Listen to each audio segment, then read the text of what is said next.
വിശദമായ റിപ്പോർട്ടുകളിലേക്ക് എനിക്കൊപ്പം കേൾവി പ്രിയവരെ സഹായിക്കാൻ സോന ജെറി കൂടി ചേരുന്നു. ആദ്യ വാർത്തയിലേക്ക്. കോഴിക്കോട് അന്നശ്ശേരി സ്വദേശിക്ക് ലൈഫ് പദ്ധതിയിൽ ഉൾപ്പെട്ടിട്ടും വീട് വയ്ക്കാൻ സഹായം നിഷേധിച്ചുവെന്ന പരാതിയിൽ കേസെടുത്തിരിക്കുന്നു മനുഷ്യാവകാശ കമ്മീഷൻ. തലക്കുളത്തൂർ പഞ്ചായത്ത് സെക്രട്ടറിയോട് 15 ദിവസത്തിനകം റിപ്പോർട്ട് നൽകാൻ നിർദ്ദേശിച്ചു. 24 ഇംപാക്ട് അഭിജിത്ത് മുഴക്കുന്നു ചെയ്യുന്നുണ്ട് കോഴിക്കോട് നിന്ന് വിവരങ്ങളുമായി. അഭി, കഴിഞ്ഞ ദിവസങ്ങൾക്ക് മുൻപ് പുറത്തുവിട്ടൊരു വാർത്തയാണ് ഇത്. ഇതിലിപ്പോൾ മനുഷ്യാവകാശ കമ്മീഷന്റെ ഒരു ഇടപെടൽ ഉണ്ടായിരിക്കുന്നു. എന്താണ് കമ്മീഷന്റെ നിർദ്ദേശം? മറ്റു വിവരങ്ങൾ എന്തൊക്കെ?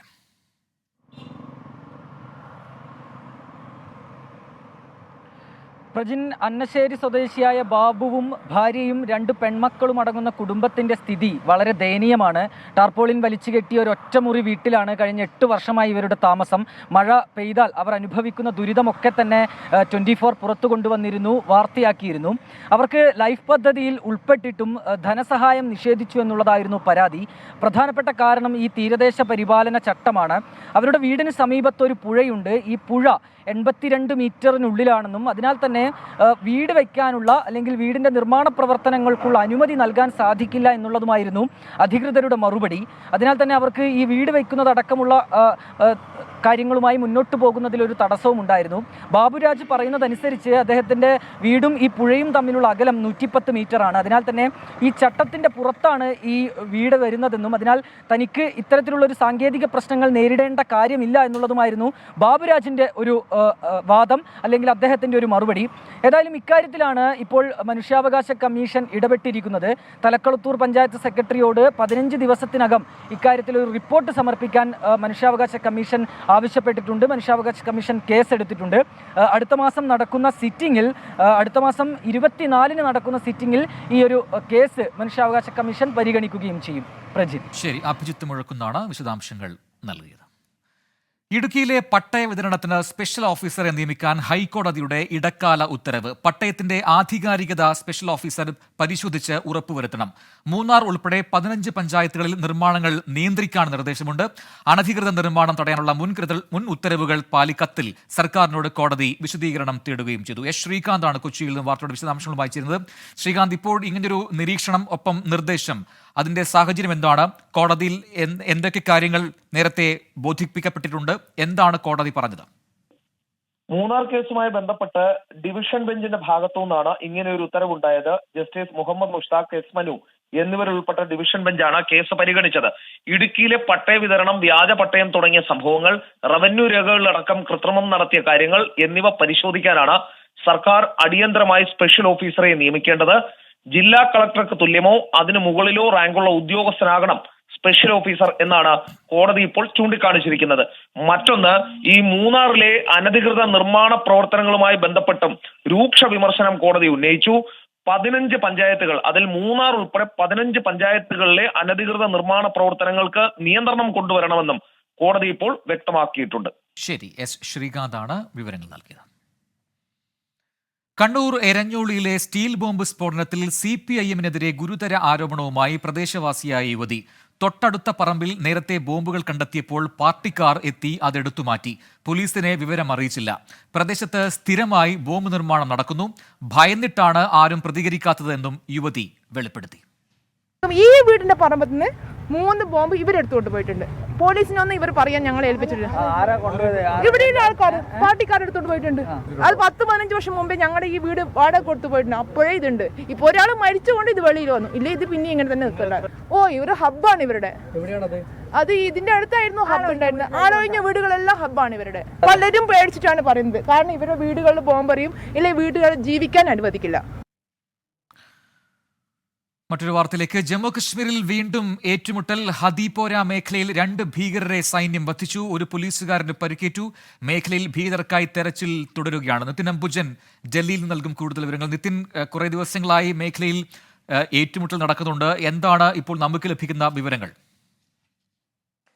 പ്രജിൻ, ഹാദിപോര മേഖലയിൽ നടന്ന ഏറ്റുമുട്ടലാണ് 2 ഭീകരരെ വധിച്ചിരിക്കുന്നത്. അതോടൊപ്പം തന്നെ ഒരു പോലീസുകാരനും പരിക്കേറ്റിട്ടുണ്ട്. ഒരു ജവാനും പരിക്കേറ്റു എന്നാണ് ഇപ്പോൾ ഏറ്റവും ഒടുവിലായി പുറത്തുവരുന്ന വിവരം.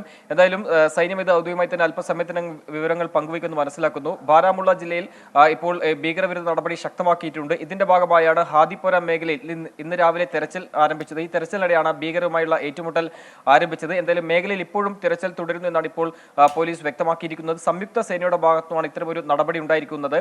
നമുക്ക് നമുക്കറിയാം കഴിഞ്ഞ ഏതാനും ദിവസങ്ങൾക്ക് മുമ്പ് തന്നെ ഭീകരരുടെ ഭാഗത്തുനിന്ന് നിരന്തരം ഈ ആക്രമണം ഉണ്ടായിരുന്നു. ഇതിന് പിന്നാലെ കേന്ദ്ര ആഭ്യന്തരമന്ത്രി അമിത്ഷാ യോഗം ചേർന്നുകൊണ്ട് ജമ്മുവിലെ സാഹചര്യം വിലയിരുത്തി. കശ്മീരിൽ സ്വീകരിച്ച ഭീകരവിരുദ്ധ നടപടി സമാനമായ രീതിയിൽ തന്നെ ജമ്മുവിലും സ്വീകരിച്ചുകൊണ്ട് ശക്തമായ നടപടിയെ മുന്നോട്ട് പോകണം എന്ന നിർദ്ദേശമാണ് നൽകിയിരിക്കുന്നത്. ഇതിന്റെ ഭാഗമായാണ് സംയുക്ത സേന വിവിധ മേഖലകൾ ഭീകരരുടെ സാന്നിധ്യമുള്ള വിവിധ മേഖലകളിൽ തിരച്ചിലും പരിശോധനയും ശക്തമാക്കിയത്. എന്തായാലും ഇപ്പോൾ ഹാദിപ്പോര മേഖലയിലെ ഏറ്റുമുട്ടലാണ് 2 ഭീകരരെ വധിച്ചിരിക്കുന്നത്. നിതിൻ അംബുജനാണ് ഡൽഹിയിൽ നിന്നും വിശദാംശങ്ങൾ നൽകിയത്.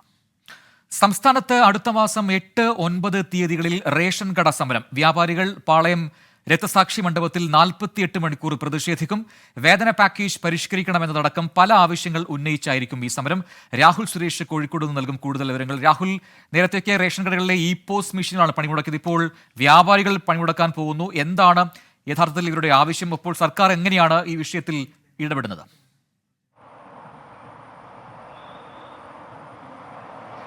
പ്രജിൻ, വിവിധ ആവശ്യങ്ങൾ ഉന്നയിച്ചുകൊണ്ട് റേഷൻ കട വ്യാപാരികൾ നേരത്തെ സൂചനാ സമരം നടത്തിയിരുന്നു. ഇതിൽ സർക്കാരിന്റെ ഇടപെടൽ ഉണ്ടാകാതെ വന്നതോടെയാണ് 2 ദിവസം കടകൾ അടച്ചിട്ടുകൊണ്ട് രാപ്പകൽ സമരം നടത്താൻ ഇന്നിപ്പോൾ തീരുമാനിച്ചിട്ടുള്ളത്.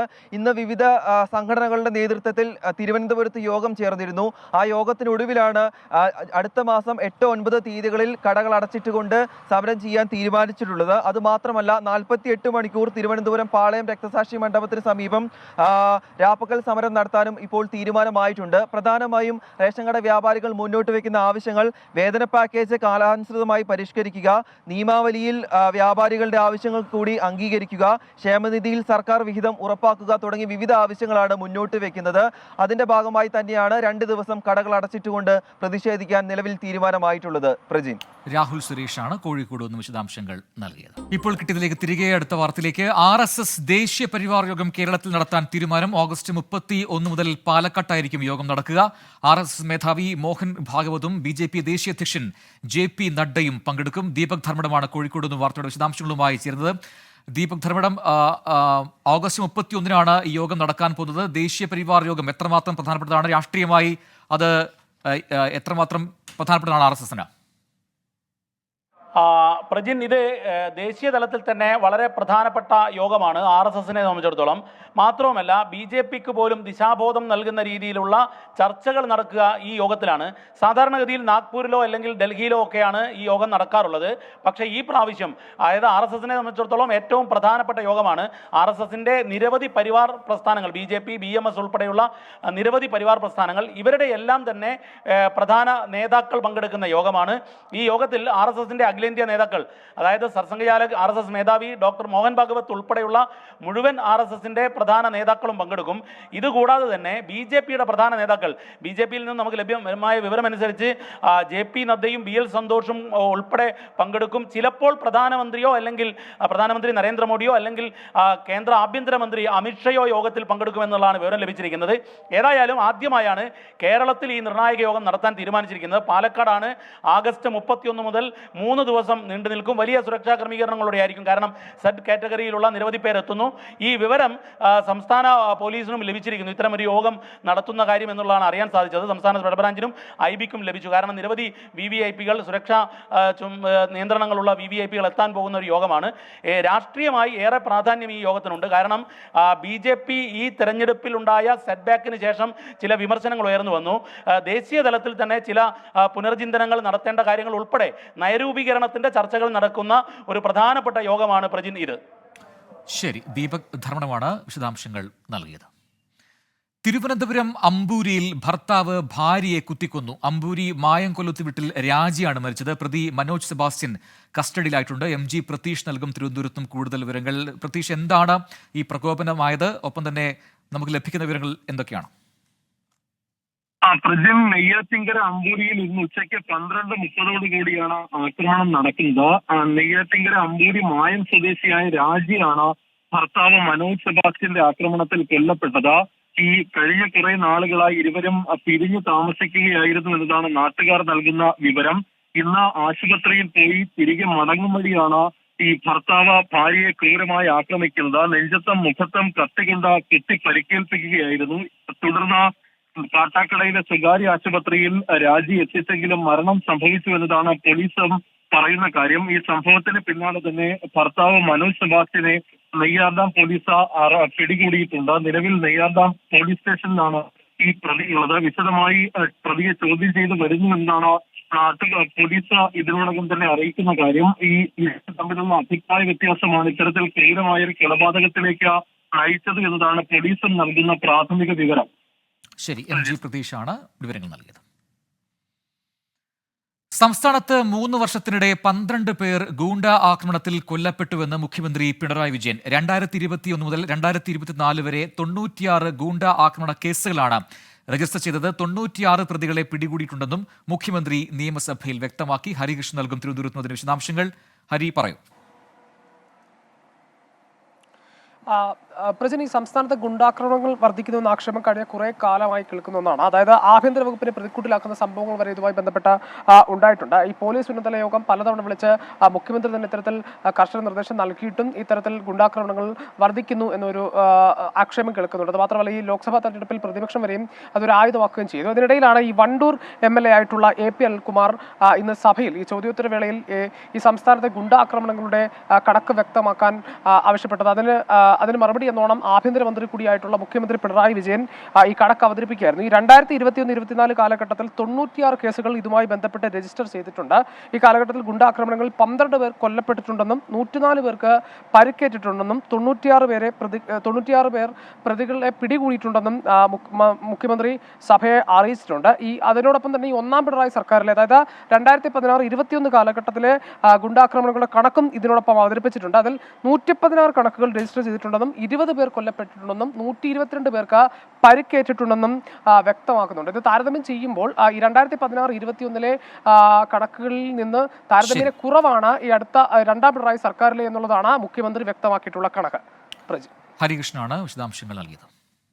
കണ്ണൂർ മാതമംഗലത്ത് വീട് കുത്തിത്തുറന്ന് വൻ കവർച്ച. മാതമംഗലം സ്വദേശി ജയപ്രസാദിന്റെ വീട്ടിൽ നിന്ന് 35 പവൻ സ്വർണവും വജ്രം, വെള്ളി ആഭരണങ്ങളും നഷ്ടമായിട്ടുണ്ട്. സജോ ദേവസ്യ കണ്ണൂരിൽ നൽകും കൂടുതൽ വിവരങ്ങൾ. സജോ, എപ്പോഴായിരുന്നു ഈ മോഷണം? എന്താണ് പോലീസ് പറയുന്നത്? പ്രജിൻ, ഇന്ന് പുലർച്ചെയാണ് കണ്ണൂർ മാതമംഗലത്ത് വീട് കുത്തിത്തുറന്ന് കവർച്ച നടത്തിയത്.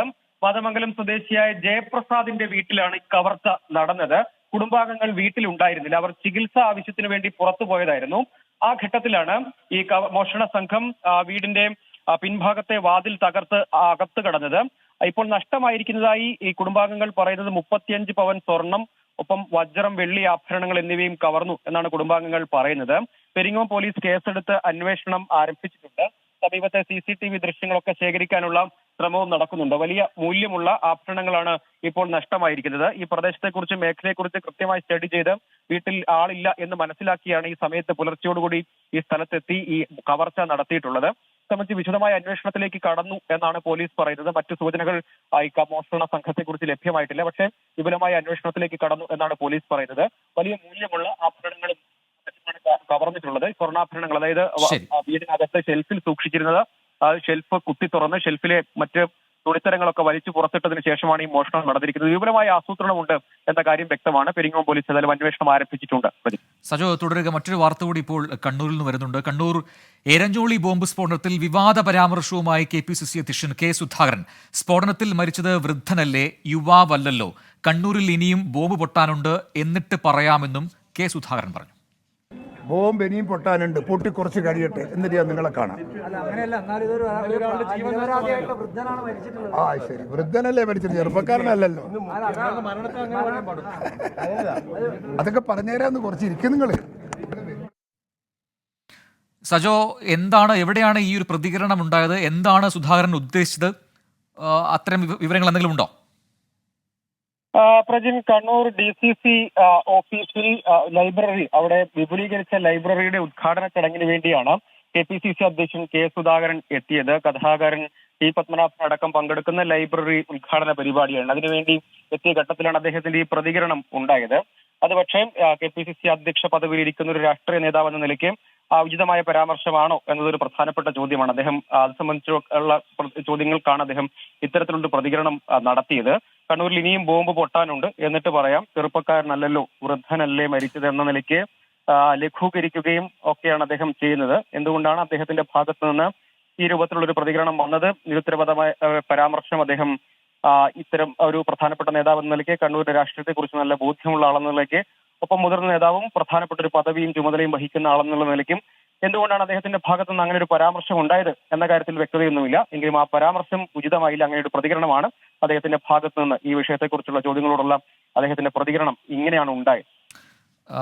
തീർച്ചയായിട്ടും സ്വാഭാവികമായിട്ടും എന്താണ് അതിൽ ഉദ്ദേശിച്ചെന്ന കാര്യം ഒരുപക്ഷെ KPCC അധ്യക്ഷൻ വ്യക്തമാക്കിയേക്കാം. എന്തായാലും അത് ദൗർഭാഗ്യകരമായി അത്തരം ഒരു പരാമർശം ആ രീതിയിൽ അദ്ദേഹം നടത്തിയത്. സജോ ദേവസ്യാണ് വിശദാംശങ്ങൾ നൽകിയത്. കൊല്ലം ആയൂരിൽ കോളേജ് വിദ്യാർത്ഥിനിക്ക് നേരെ അതിക്രമം നടത്തിയ മധ്യവയസ്കൻ പിടിയിൽ. ചടയമംഗലം പൂങ്കോട് വയലോരം വീട്ടിൽ രാജീവിനെയാണ് ചടയമംഗലം പോലീസ് അറസ്റ്റ് ചെയ്തത്. AV ജയശങ്കർ കൊട്ടാരക്കരയിൽ നൽകും അതിന്റെ വിശദാംശങ്ങൾ. ജയ് പറയൂ.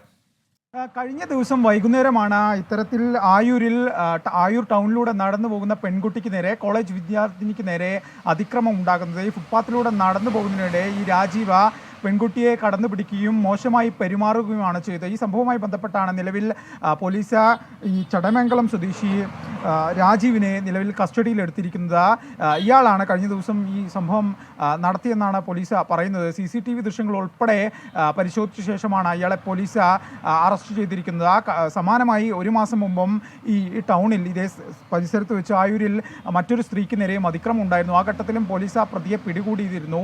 നിരന്തരം ആയൂർ ടൗൺ കേന്ദ്രീകരിച്ചുകൊണ്ട് ഇത്തരം സംഭവങ്ങൾ ആവർത്തിക്കുന്ന ഒരു സാഹചര്യത്തിൽ നഗരത്തിൽ കൂടുതൽ പോലീസുകാരെ വിന്യസിച്ചുകൊണ്ട്, അല്ലെങ്കിൽ ട്രാഫിക് പോലീസുകാർക്ക് ഉൾപ്പെടെ നിർദ്ദേശം നൽകിക്കൊണ്ട് കൂടുതൽ സുരക്ഷ ശക്തമാക്കാനാണ് പോലീസിന്റെ തീരുമാനം. എന്തായാലും ഈ രാജീവിനെ ഉടൻ തന്നെ കോടതിയിൽ ഹാജരാക്കി റിമാൻഡ് ചെയ്യുമെന്നാണ് അറിയുന്നത്. ശരി, AV ജയശങ്കറാണ് കൊട്ടാരക്കരയിൽ നിന്ന് വിശദാംശങ്ങൾ നൽകിയത്. Welcome back. ഇപ്പോൾ ലഭിക്കുന്ന മറ്റൊരു വാർത്തയിലേക്ക്. പാലക്കാട് കടമ്പഴിപ്പുറത്ത് ഫാൻസി സ്റ്റോറിൽ തീപിടുത്തം. കട പൂർണ്ണമായും കത്തി നശിച്ചു. ഫയർഫോഴ്സും നാട്ടുകാരും ചേർന്ന് തീ അണച്ചതിനാൽ വൻ അപകടം ഒഴിവായി. നിഖിൽ പ്രമേഷ് പാലക്കാട് നൽകുന്നതിന്റെ കൂടുതൽ വിവരങ്ങൾ. നിഖിൽ, എപ്പോഴായിരുന്നു തീപിടുത്തം? എന്താണ് തീപിടിക്കാൻ കാരണമായത് എന്ന് വ്യക്തമായിട്ടുണ്ടോ?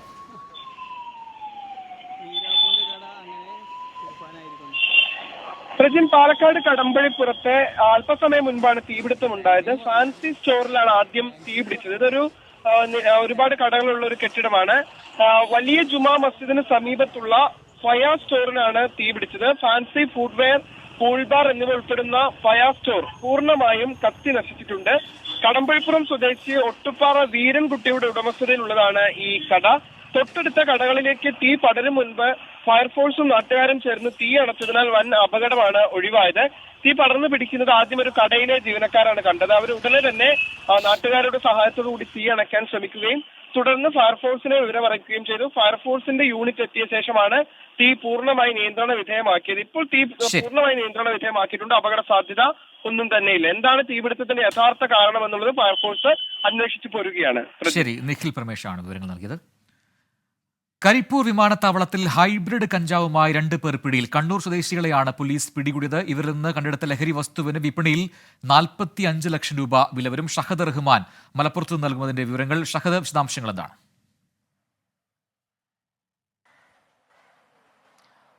പ്രജിൻ, അല്പസമയം മുൻപാണ് ഈ അറസ്റ്റുമായി ബന്ധപ്പെട്ട വാർത്ത പുറത്തു വരുന്നത്.